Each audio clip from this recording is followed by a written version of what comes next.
next great American novel. That's not going to be able to happen because you have a messy desk, because the inner clutter affects the outer clutter. So that's again seeing the bigger picture of clutter. How's it affecting me in every way, shape, and form? Does that make sense? Okay, so it makes sense in this sense as to into the physical. But let's say someone is watching us right now and they're not familiar with the perspective of the clutter per se. They don't understand the impact of how is one way to recognize that the clutter in your life is actually impacting you. Well, I would ask yourself, do you feel unstuck or stuck everywhere? Are you happy? Is everything in life going well? And if it isn't, take a moment and do an assessment, right? Where is it that you're feeling stuck or stressed out? That's because you have clutter in your life. Gotcha. So how'd you so just walk us through how'd you get started? What's the background? How did you get started into helping people in this field? Well, my background was in fund development and grant writing, and I was at a crazy place. And I figured that I'd moved from Los Angeles to Raleigh, North Carolina. And almost immediately, I'm like, what have I done? This place is nuts. And so I was like, I don't want to just go get another job.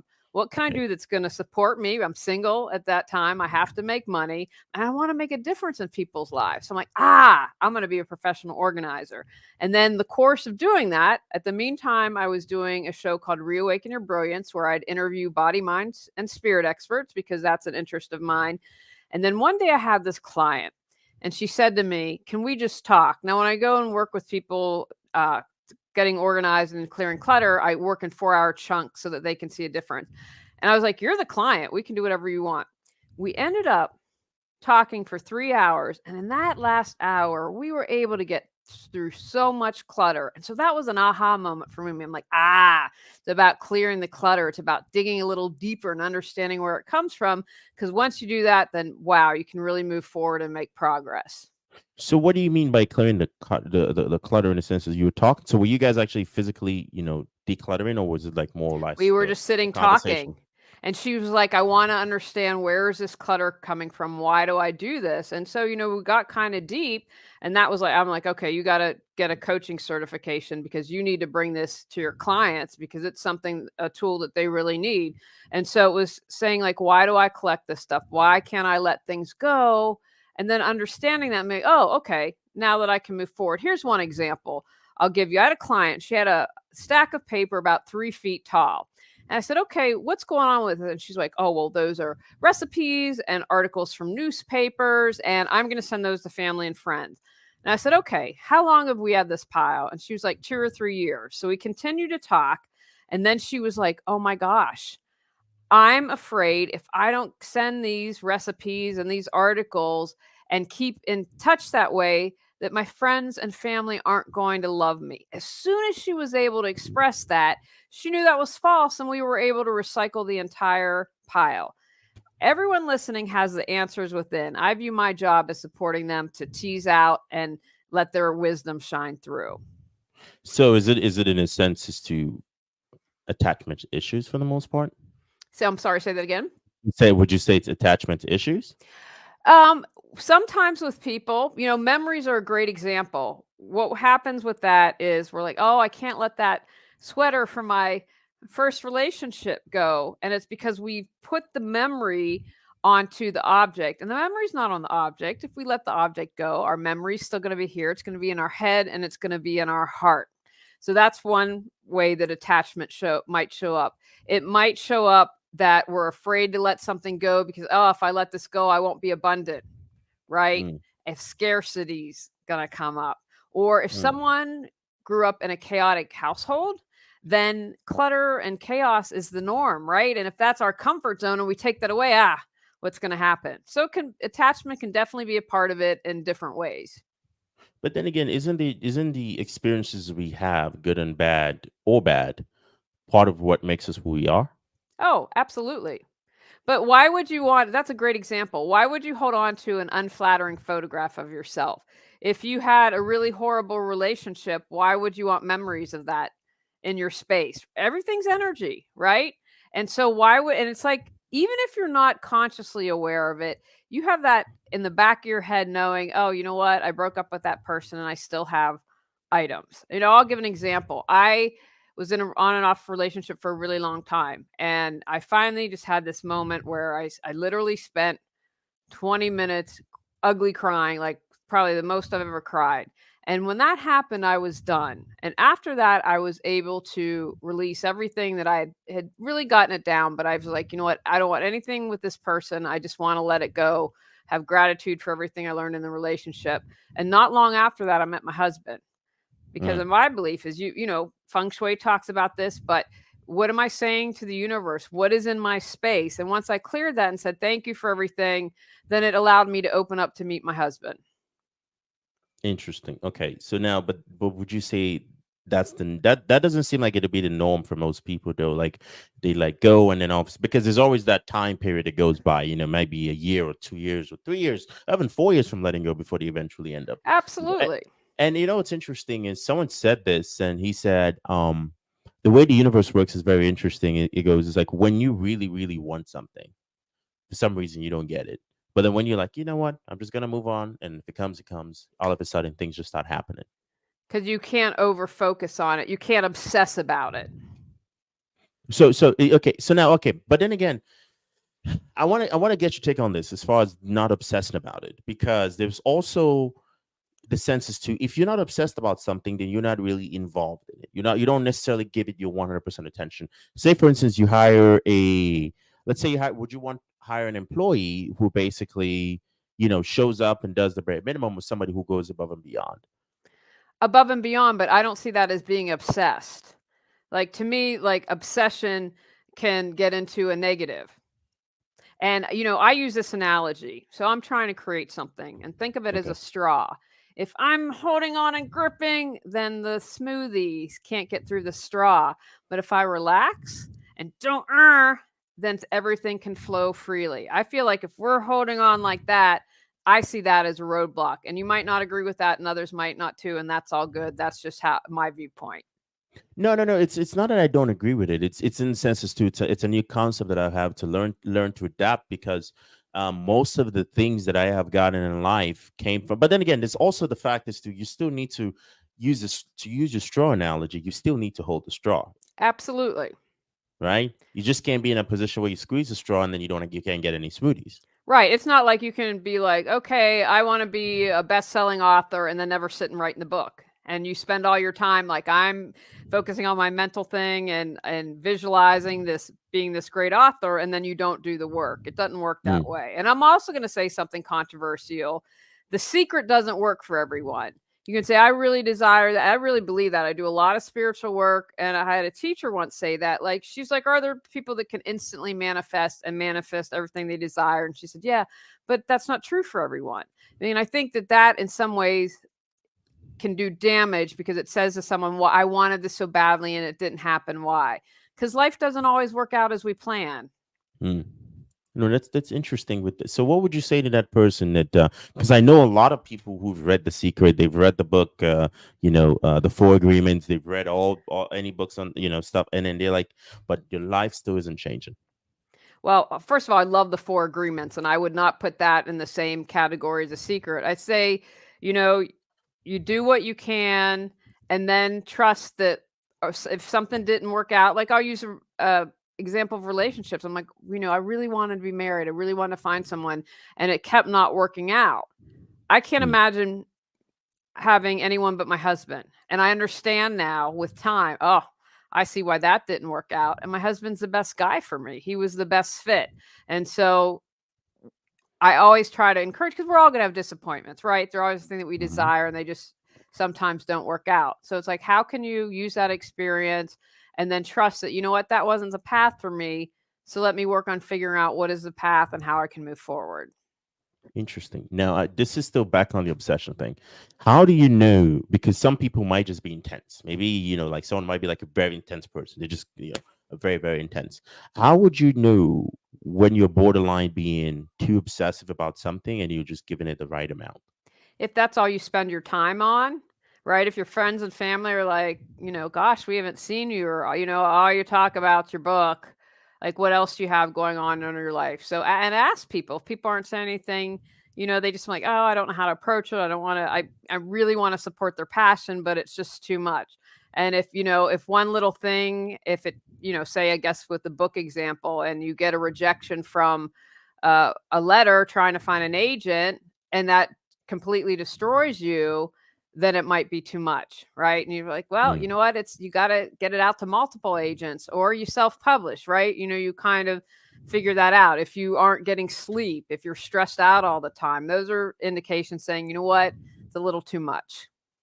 Okay, so which is okay. This is interesting because in a way, I don't disagree with what you're saying, but I'm just saying in a sense too. This is my take my point from this is my example. So let's say, you know, a founder, an entrepreneur, a business owner starts up an idea, right? Whenever you start up an idea that's, in your mind you believe is revolutionary, the entire world would think you're crazy, right? Yeah. Because they don't see it, they don't understand it. But then again, it's like in the early parts of any business, even in my business, a lot of people would say I am obsessed with what I do, but it's not in a sense as to because they see it as work. Like for instance, someone told me and she was like, hey, you have work today because I had a really busy schedule today, and I was like, it's not work because I see podcasts is just showing up and I get to interview amazing guests like Julie, but for me, I get to understand your perspective, which helps Hmm. increase my knowledge bank, right? So I don't see it as work. After this, I have 2 calls with clients and a few calls with a few other business owners, but it's just I don't see it as work. I see it That's as great. but then again, it's also that perspective where, in a way, I might be categorized as obsessed about what I do, but then again, it's like if it is something that you do enjoy, will you say that's obsessive?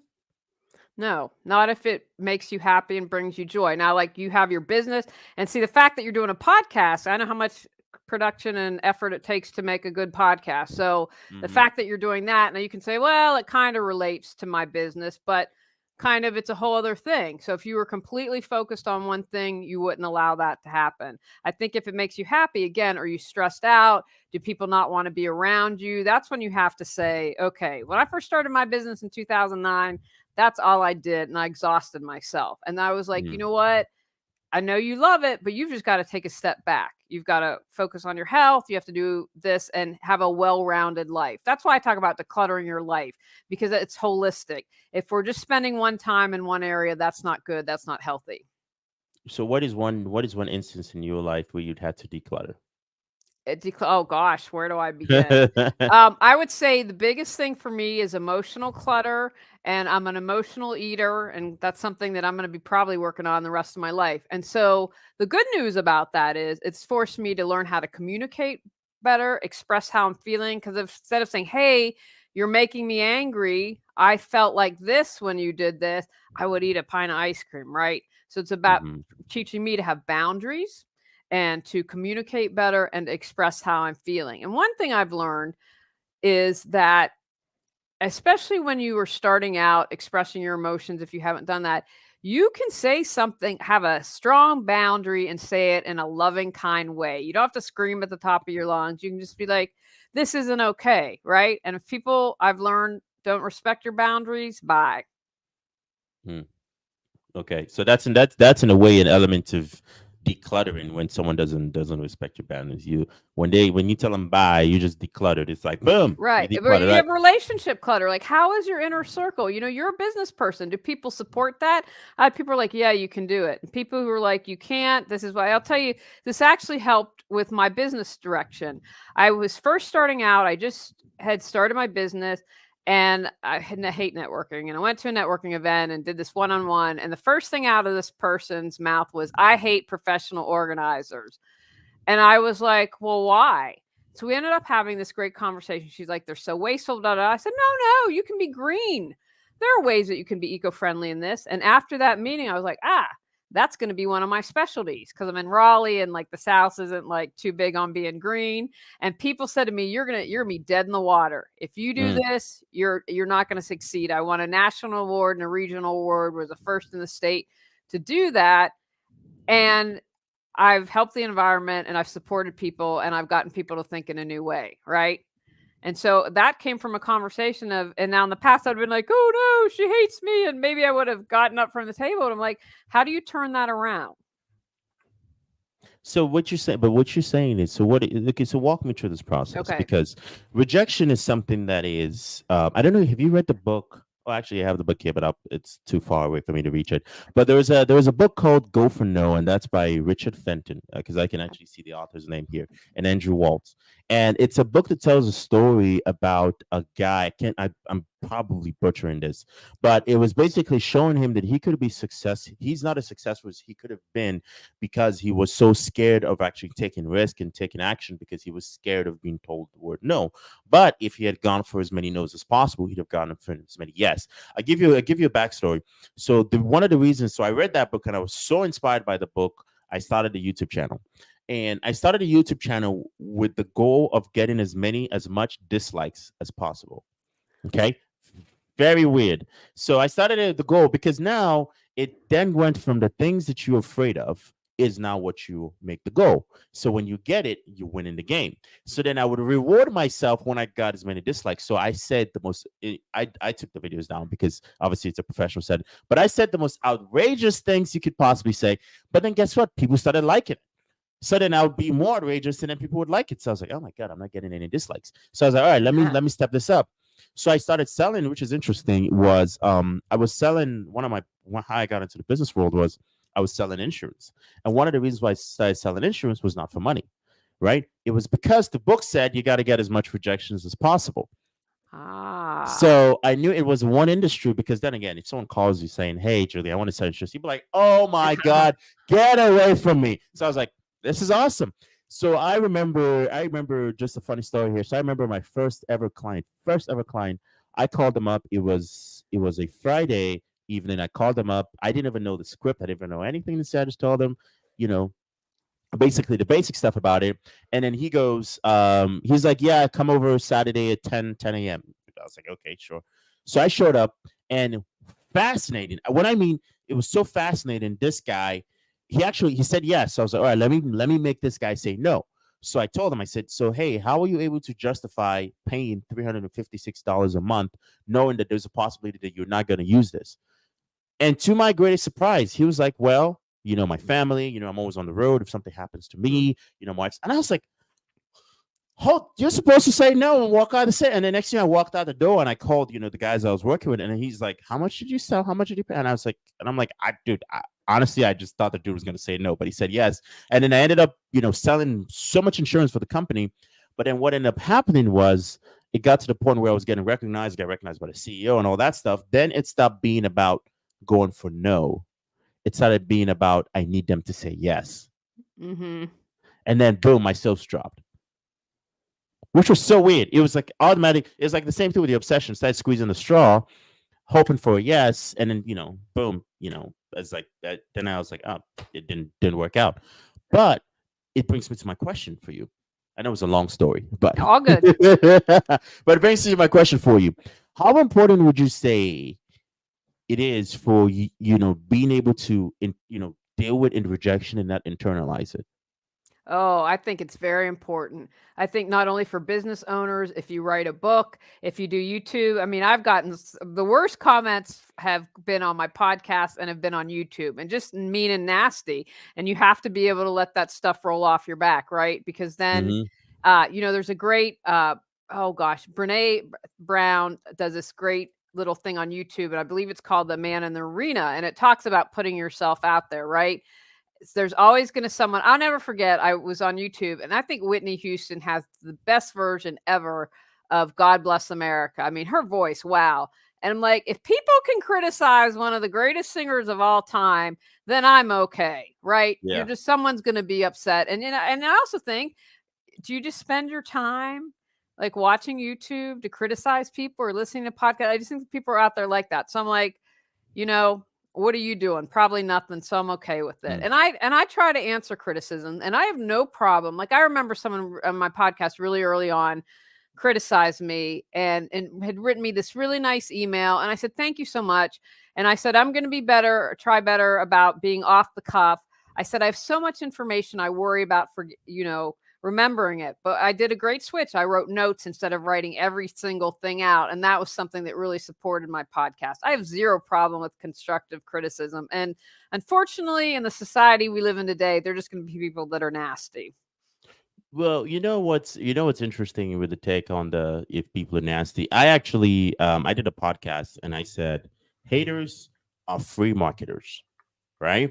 Because they don't know it. Like they're gonna look at your content and they'll be like, "Oh, who does he think he is talking about this?" And they'll be like, "Oh," so they're laughing and then they start sharing it with your friends, right? They're not incentivized to do it, other than the fact that they think it will be funny. Right. So it may be funny, or they'll be like, "Oh, we're gonna disagree with this." Next, you know, boom, your content's going viral. That's basically what happens is when because I found out something when people like imagine this, like you go to a night restaurant, super amazing restaurant. Like when I mean this restaurant is like when I mean 5 star, it's like whatever you like. Let's say I don't know if you like Italian food, but you have oh yeah, I can tell you like Italian food. But Hmm. yeah, best Italian restaurant, right? You walk out the restaurant and then what are the odds of you leaving a 5 star review? I would hope good. I try to when people do good service, I try to really remember that and share that. But would you go out of your way to leave a review? Let's say you were busy.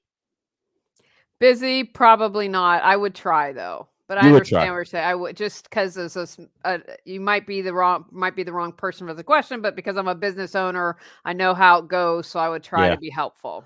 Okay, but let's say average person, right? Let's say the average person, average the customer comes in. The odds of them leaving a 5 star review, you have to incentivize them and say, hey, if Hmm. you liked our service, you might give us a 5 star review.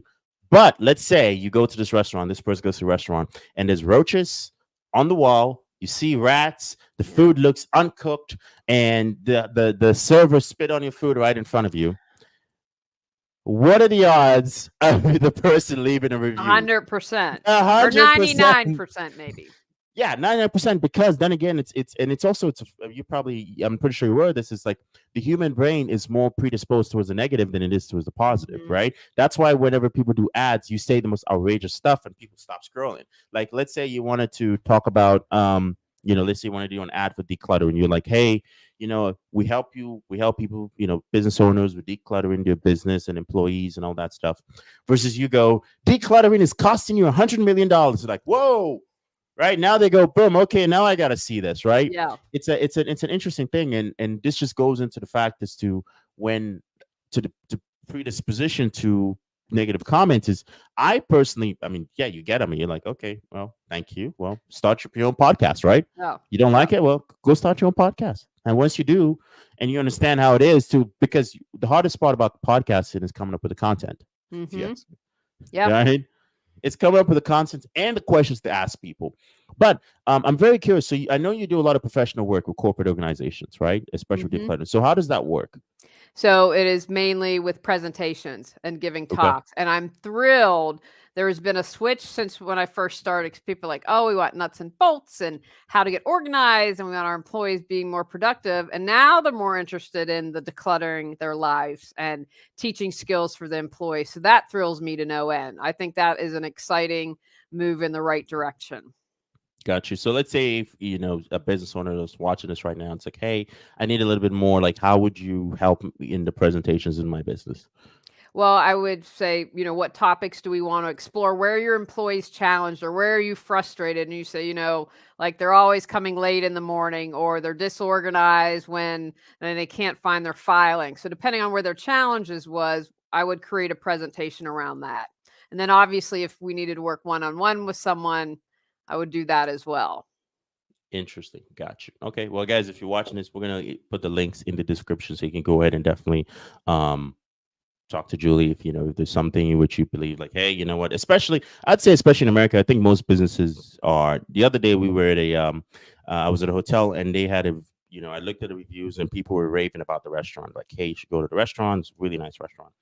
And I got there a little late, so they had a bar section. It was like how restaurants have a bar. Mhm. Usually the bars are open, but they had late night food because we got a little late, so you couldn't really dine in.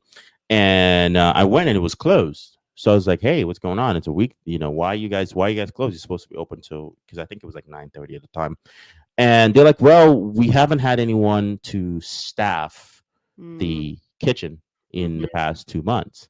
And I was like, "Why?" They go, "Just we hire somebody and they just don't show up." Right. So what would you say is a tactic? Because I think we're also heading towards a society where people don't have as much how would I put it? I don't know if it would say the regard for work or as much of the work ethic. What is that thing that went viral recently on TikTok? And I can't remember the term, but it was basically saying do the minimum, Yeah. which was disappointing to see. I think that I'm grateful that I'm not growing up in a young person in social media today because I think that there's probably with a lot of I'm just going to go viral, right? I'm going to be an influencer, so I don't Uh-huh. have to work. And I think that people are going to be in trouble 20 years, right? Because you realize, maybe you don't go to school or the only job you can get is at McDonald's. It doesn't pay that much. Mm-hmm. And there's going to be a rude awakening. I think, I was raised, my parents are strict and you work hard, you always give your best and you do that. And I feel that in certain places has been lost. And I think that it's, you know, people are going to wake up one day and be like, oh, it's not like I'm going to magically be the Kardashians and turn a tape into this, huge business. It really doesn't work that way. It's funny. It's and for the tape just research, you can Google the tape, and you guys can Google the tape and find the Kim Kardashian tape. But it's also interesting because I mean that is the rising trend where people want to work the bare minimum, and they want to spend their lives being and they're like, oh, I'm influencing this, like, oh, check out my watch, oh, I mean this restaurant, the restaurant but then again, which is also fascinating for people to. This is also something is fascinating to me is to I've had people reach out to me, and I tell them like the podcast. I actually it costs me more money to operate the podcast and than actually the podcast brings in, but the podcast does help the phone ring because Right. people watch it and they say, "Hey, I enjoyed your podcast." And it's funny. I'd have people call me and be like, "Hey, I watch your podcast, and I want to do business with you." I was like, "You don't even know what our services are." It's like, I don't know. I just whatever it is. And I'm like, "You're just gonna give me money?" Because it's like, yeah. What do you want to? And I've literally had people like one of the meetings I'm having. But it's 5 p.m. Yes, because I'm in North Carolina right now. One of the meetings I'm having in at 5 is a meeting where someone's like another business owner watched the podcast. Like, hey, I know you have a little tech background, and I know you guys have an AI system. He's like, hey, I'll pay you this much. It was a very nice amount of money if you can develop the software. Because I'm like, we don't have it. He's like, if you can develop it, I'll pay you this much. And I'm like, okay, sure. All right, I guess we have. I'm Let gonna me go figure it find. out. Yeah, it's time to figure it out. And it was like, and it's a very the guy's a very well known individual in the real estate space. So it was a very it was fascinating. So for me, it wasn't like, oh, I want to influence everybody and let's go to this restaurant. It was more of like, hey, because you know it when you do business today. There's a, I think it was a stat that 78% of people will Google and look up a business before they actually do business with you. Oh, I believe that 1,000%. And I'm not surprised people would contact you because people want to do business with people they like or that they can Exactly. see themselves in. Or, like, with me, something that's really important in my line of work is confidentiality and no judgment. I mean, I had people say, oh, I Mhm. worked with someone and they judged me. I could just feel it. So hopefully I come across as non judgmental. I try to always touch on that. But I can understand if you're like, hey, what do you do? I'd like to work with you. Yeah, not judgment. Yeah, and it's also the internet has helped people build personal relationships Hmm. faster. Like the other day, I was in Savannah, Georgia, and I was Savannah has something called the historic district. I don't know if you've been to the Yeah, historic Venice district. love Savannah. Yeah, it's fun city. If you guys haven't been, I absolutely recommend you go to Savannah because I mean, just the view. Go like in the spring. Don't go in the summer because it gets really hot. Oh, yeah. The humidity would just jeez. So I was out there and I would this was during the insurance days and I was thinking to myself, I'm like, if I wanted to sell to everyone walking by right now and I went around and I was handing business cards, nobody would call me Hmm. because nobody knows me, Right. right? But let's say whatever it is, let's say I was on a local TV station in Savannah and then I show up. Now all of a sudden it was like, hey man, what do you got for us? Right. But so I don't know if you can expand on this. Let's say what is important of the positioning of the customer of you in your customer's mind? How's that? How important is it for the customer to perceive you in a position where, rather than coming in from like for instance, strangers, for instance, right? Like, Okay. hey, let's look at it from a position. If I walk up to you like, hey, Julie, hey, I've got this. I don't even know what to say. Let me say. Oh yeah, I've got this nice sculpture here of a lion, right? And I'm like, and let's say this is my business, and I'm like, Yeah. hey, I think this would be phenomenal. This is gonna be fantastic. It's gonna look good at your home and the fancy background back there. It's $200. What are the odds of you actually buying it? Probably not a lot, because I would just be, if you just approached me, I'd be like, whatever. But you mentioned that statistic about people researching you. And that's why I think YouTube and podcasts is so important, because your personality comes through and people are going to be able to get to know you by watching or listening to those. And so if they've done the research, by the time you actually talk, they have a good sense of who you are. I agree. I do. Yeah, that's but the which is also, and I think I'm gonna start doing a course on this, which was just the importance of perception, Mhm. right? It's a sense Mhm. of, and the importance of relationships as well. Like relationships is very, like businesses relationships, right? It's, you have a Mhm. relationship with your customers. Like, hey, someone calls, like, hey, Julie, you know what? This is going on right now. Like one of the things I wanted to ask you is this.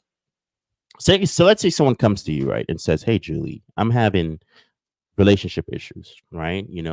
They're having communication issues in your relationship. They're not able to interact because I know you do a lot of the life coaching. They're not able to Yeah. interact with each other because they've been together for 5 years and they feel, Yeah. there's a saying, I can't remember what it's saying. It says, familiarity breeds contempt, Yeah. right? Mhm. The more you see and know something, the less you actually want to see that thing, right?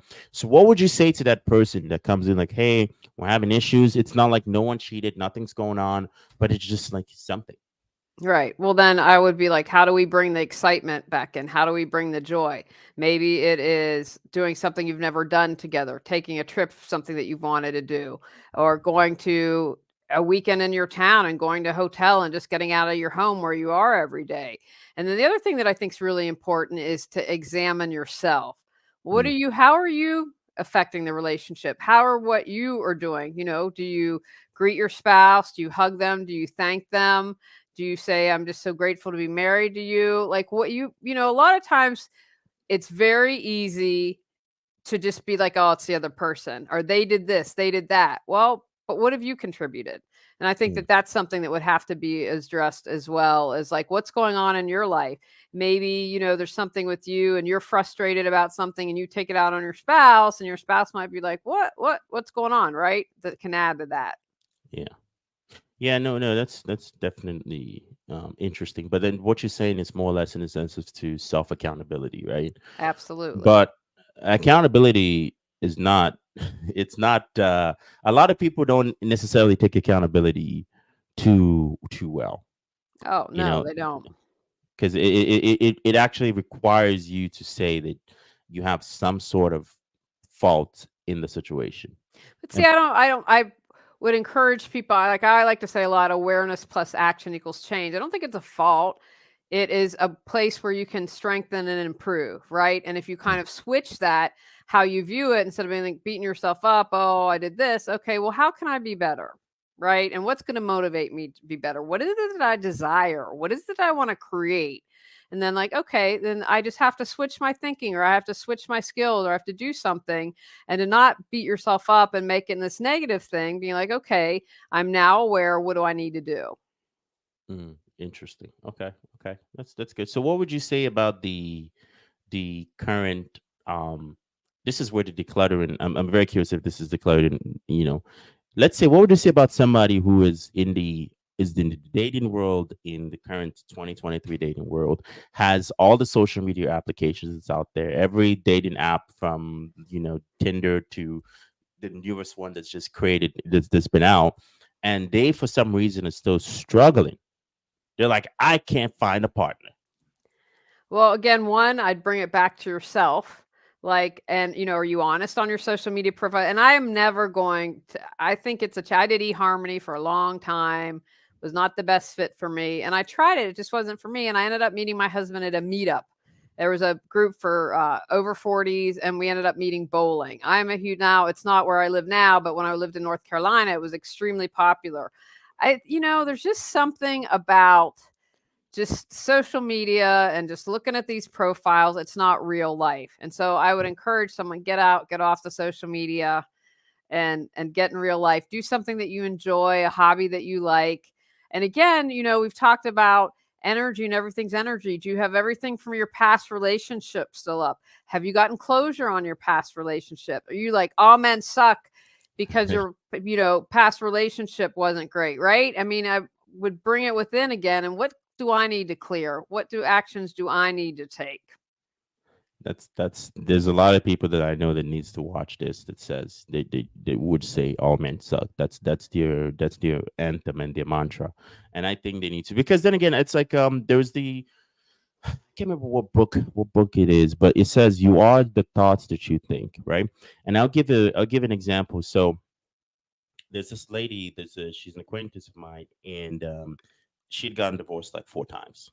I can't. So, and she kept complaining. She's like, "Oh," and but then she's like, "So first guy," she tells me about the marriage. Like, wow, this guy was like, because he was doing some really bad stuff, and I was like, "Wow, that's crazy. I don't know why'd you marry this guy?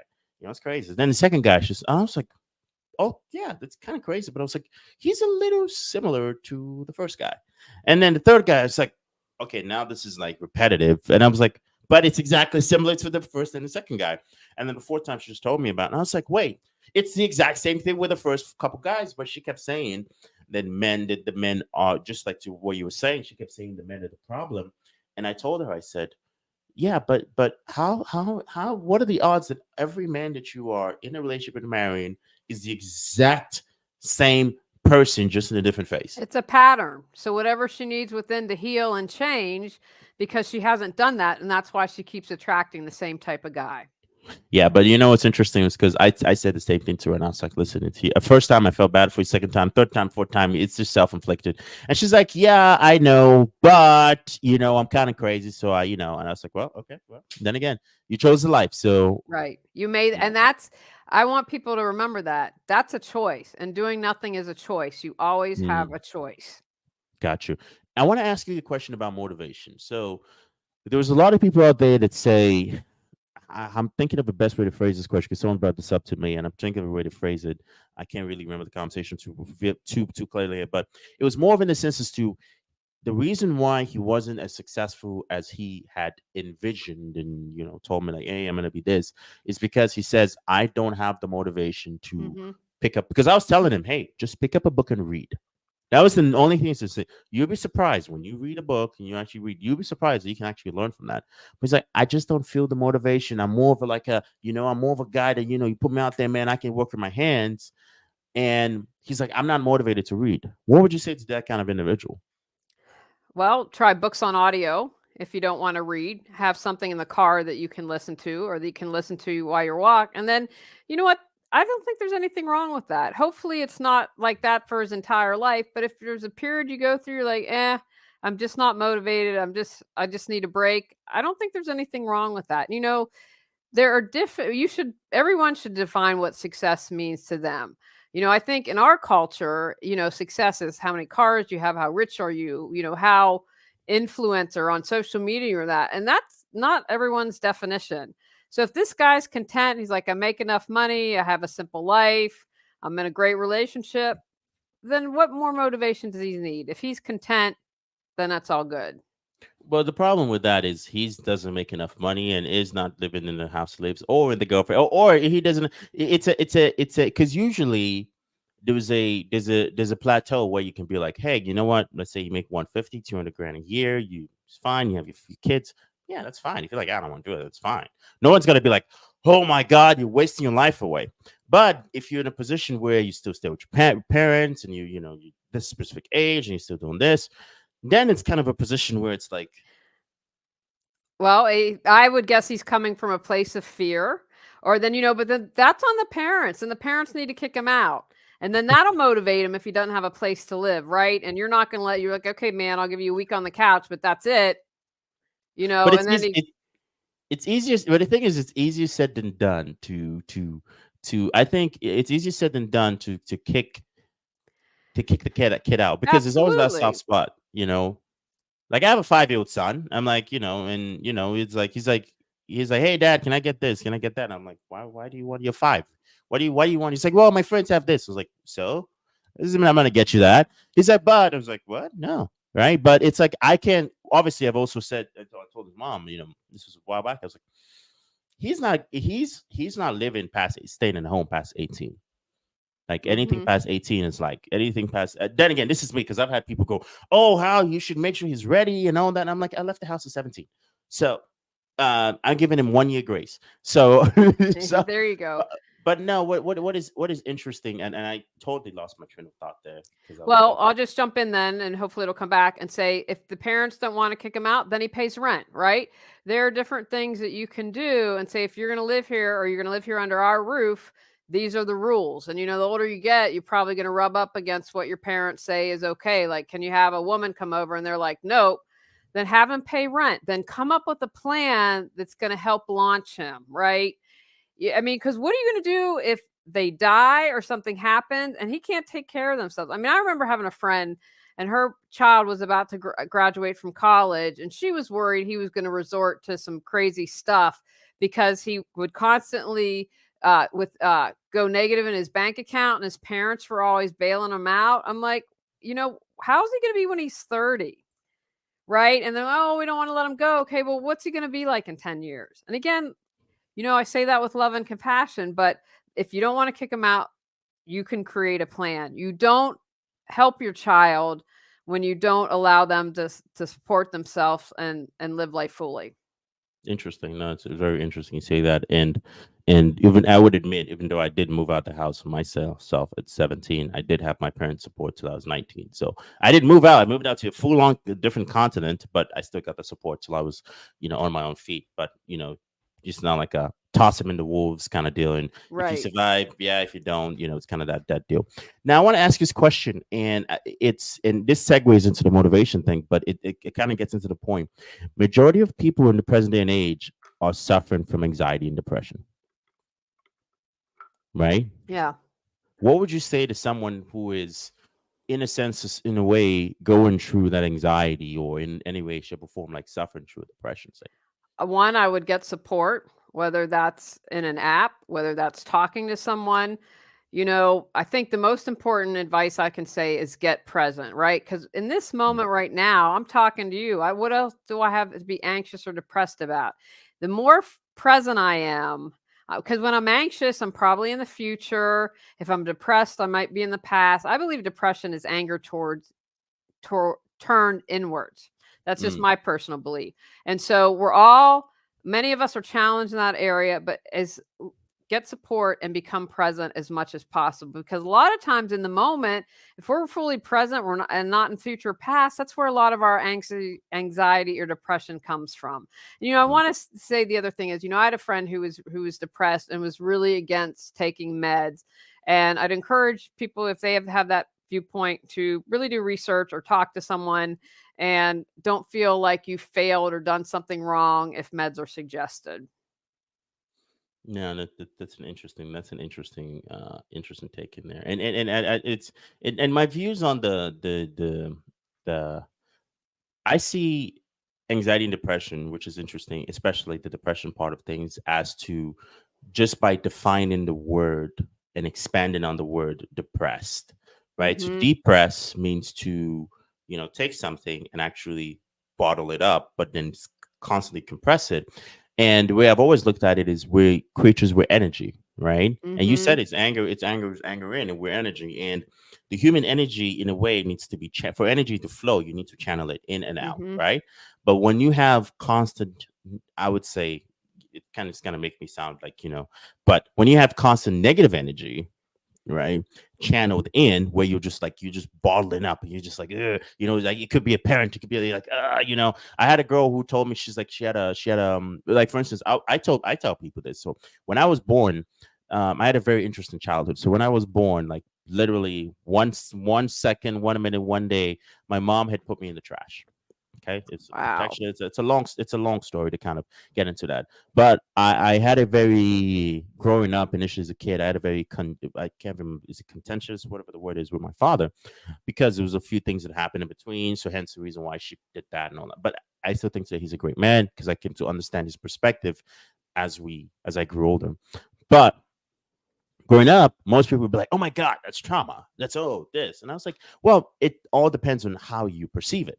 I just Mhm. perceive it as his. I spoke to him. I understood his perspective of the whole thing. I'm not gonna bottle up the energy and be like, "Oh my," no. It's like, no. It's just, life is short.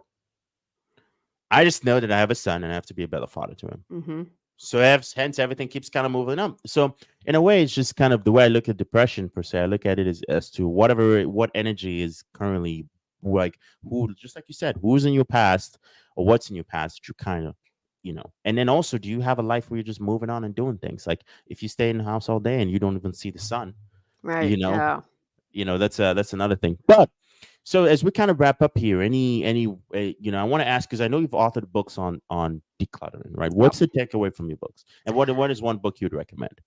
Oh, I'd probably recommend Clear Your Clutter Inside and Out, because that goes into a little more depth and details, and I give take actions for you, and that covers physical, mental, emotional, spiritual. And I did a bonus on emotional clutter. I would say that kind of the core is to be clear on your priorities and know the rest of this clutter, um, knowing what's important, and to be able to let it go, and then recognizing and understanding. I talked about awareness plus action equals change. Understanding what is the clutter in your life. Hmm. Okay. Okay. So understand, be aware, take action, and then Mhm. there's the change. Okay. Yeah. So awareness, action equals change. Yeah. Okay. Okay. That's interesting. All right. So I have some fun questions here, and I sent you this, and you said no questions are dumb, which I saw that, That's which is right. I interesting. did say that. Yes. Yeah. So yeah, no, so this is just questions we toss out there. So is your home always clean? No. And we have been doing remodeling, and it's we're almost at the end, and it's been a disaster. I've had to pack everything up. And you know what? It was one of those things, like, I know it's for this amount of time, I'm going to get through it. And I am not a minimalist, and I am not a neat freak, and I am not super organized like Martha Stewart. I don't believe that's possible for 95% of us, but I can find what I need. If you're the insurance calling me saying, "Hey, I can save you money," I'm like, great. Hold on, let me grab my insurance policy. Let's talk about it right now. Yeah, that's good. That you'd have been a phenomenal client when I was selling insurance. So Uh, do you ever just throw stuff under the bed when you don't feel like organizing? no, because putting stuff under the bed is bad feng shui. That's bad energy, so I don't do that. How so? I don't remember. I read a book on feng shui a long time ago, and that's one of the things that stuck with me. I can't remember if it said it created bad dreams for you or whatever it was, but I just will never do that. I'll never put anything under the bed. Okay, that's it. I never heard of Mm. the word feng shui. So it's spelled No, FUNCTUAY. two words. First Feng, second word SHUI. Okay, that I'm gonna have to write You that have down to look because down. It's a Chinese. I believe it started feng in shui. China. Feng Shui, and it's about the energy of everything. And any Feng Shui book will tell you the first thing you need to do is clear your clutter. Hmm. Feng shui. Feng Shui. Feng shui. Feng shui. I'm actually gonna. I'm actually gonna. So I'm you'll have actually to gonna. find out, and I don't remember why they said it. I'm gonna have to go look that up again. But it's something that stuck with me for years, so I never put anything under my bed. All right, Feng now, shui. you know what? Here, I'll ask the question another way if you want. Do you just throw stuff in your closet when you don't feel like organized? Nah, not really. Nah, you don't throw it. Okay. But then I'm like, you know what? If I put stuff like mail on the table, then and I can't get to it during the week, I'll get to it on the weekend. So really, I'm not letting it sit around. It will get done. Okay. Now I'm still just curious on this. So feng shui, it's a FENGSUHI, Hi. right? Yep. But Yeah, two separate words. feng shui. Okay. Okay. Gotcha. Okay. I'm actually gonna research this because it says one of the five principles. Let me actually pull this up on screen really quickly because I actually want the readers the listeners to actually um take this in, and actually we can all brainstorm feng shui together. So it says, let me see, is my screen sharing right there? Okay, perfect. It is. All right. So it says, what are the five principles of feng shui? It says, allow space for chi energy to flow, take the environment as one, provide an even yin and yang balance, and find the common position, and learn the five elements and bagua map. Okay, this is something that I'm gonna have to. This is actually Yeah, something the that I'm gonna. Boggle map. Well, first of all, there are different schools of feng shui. And the Boggle map, you do a sketch of your house, and you have like relationships, uh, money or finances. You have like 9 different areas that are in the Bagua. And like Interesting. for instance, and since it's say, most houses, if it's not a square, like in maybe you go like this. I'm trying to think how to describe. So like not a full square and something's cut out, then they would tell you things to do to make up for that. And different Mm. colors and different elements enhance different areas. Really interesting. Interesting. Feng shui. Okay. Feng shui. Feng shui. Okay. All right. Now, no, I'm definitely gonna keep that in mind now, and definitely it's gonna be on my Good. next research this, and next you know I'll be you guys. Hey, I might start speaking Mandarin too. What's the weirdest item you've ever helped someone declutter? I don't think there are any items that are weird because we're all individual. I will say that I've come across some interesting toys, and that's how I'm going to phrase it. No judgment. It was what it was. Oh my God, was it the toys in the Kim Kardashian's tape? Yes. I haven't seen her tape, so I don't know, but I would say yes, that's probably worth some. So that's I why I love say it. you have to have someone not if you're going to work with someone that's not going to judge it, that's not going to run away and be like, "Oh my gosh, I can't believe what I just saw." You get some surprises like that. No, nice. That's that. I'm very, very curious what those are. But, um, Julie, if anyone wants to work with you, where can they find you?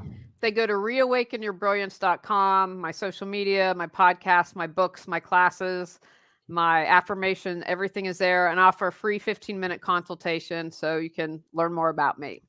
All right, guys, definitely.